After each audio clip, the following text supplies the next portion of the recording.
का हो भौजी? का ये नंदू जैसे तहार कुछ हैरान और आए गए हुए बड़ा मनवा मलिन के बैठे हो। का बताई ये नंदू। का बात बा हो भौजी? सुना सुनावा। अरे जैसे तेलवा जर करहिया वैसे भइल रे ना नदी। तेलवा जरे करैया मतलब? हर चढ़ी जवानी छोड़ी पिया विदेशवा गईले रे ना नदी।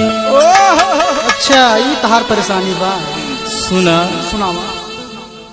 हर जैसे तेलवा जर करहिया वैसे भइल रे ना नदी। करहिया भइल रे ना नदी। चढ़ी जवानी छोड़ी पिया विदेशवा गईले रे ना नदी।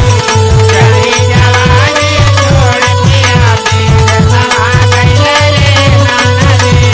चढ़ी जवानी छोड़ी पिया विदेशवा गईले रे ना नदी। जैसे तेलवा जर करहिया वैसे भइले रे ना नदी। करहिया भइले रे ना नदी। चढ़ी जवानी छोड़ पिया विदेशवा गईले रे ना नदी। चढ़ी जवानी छोड़ पिया विदेशवा गईले रे ना नदी। चढ़ी जवानी छोड़ पिया विदेशवा गईले रे ना नदी। यही खातिर इतना परेशान हो? हाँ ये नंदू। अच्छा और बताओ का परेशानी हो? सुना सुनावा। चूहे पसीनावा हाकी के बनवा गल गल कैले रे ना नदी। हर गल गल कैले रे ना नदी। चढ़ी जवानी छोड़ पिया विदेशवा गईले रे ना नदी। चढ़ी जवानी छोड़ पिया विदेशवा गईले रे ना नदी। चढ़ी जवानी छोड़ पिया विदेशवा गईले रे ना नदी।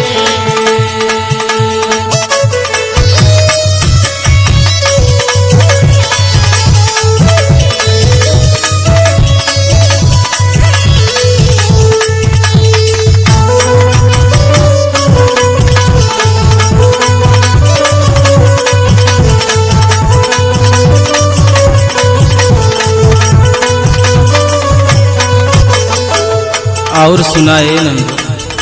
बताओ हो भौजी और का परेशानी बा? लागल बयगिया हमरे बदन में बिना बुतैले रे ना नदी। बिना बुतैले रे ना नदी। बिना बुतैले रे ना नदी। लागल बयगिया हमरे बदन में बिना बुतैले रे ना नदी। हर बिना बुतैले रे ना नदी।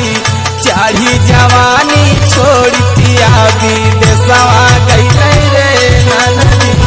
चढ़ी जवानी छोड़ पिया विदेशवा गईले रे ना नदी।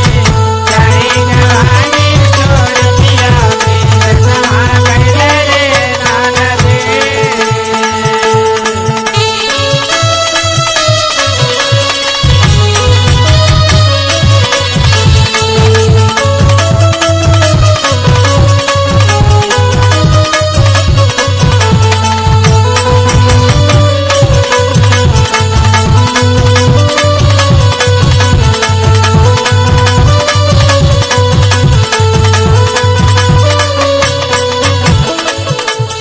कहो भौजी।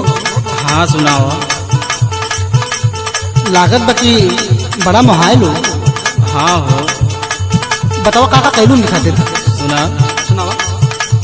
संदीप राजाला नैहर से आईनी आईनी जो गईले रे ना नदी। आईनी जो गईले रे ना नदी। आईनी जो गईले रे ना नदी। संदीप राजाले नैहर से आईनी आईनी जो गईले रे ना नदी। अरे आईनी जो गईले रे ना नदी। चढ़ी जवानी छोड़ पिया विदेशवा गईले रे ना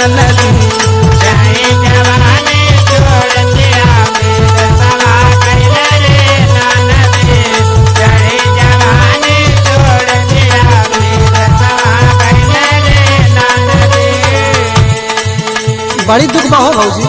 हाँ जैसे तेलवा जर करहिया वैसे भैले रे नदी, हरे वैसे भैले रे नदी। चढ़ी जवानी छोड़ पिया विदेशवा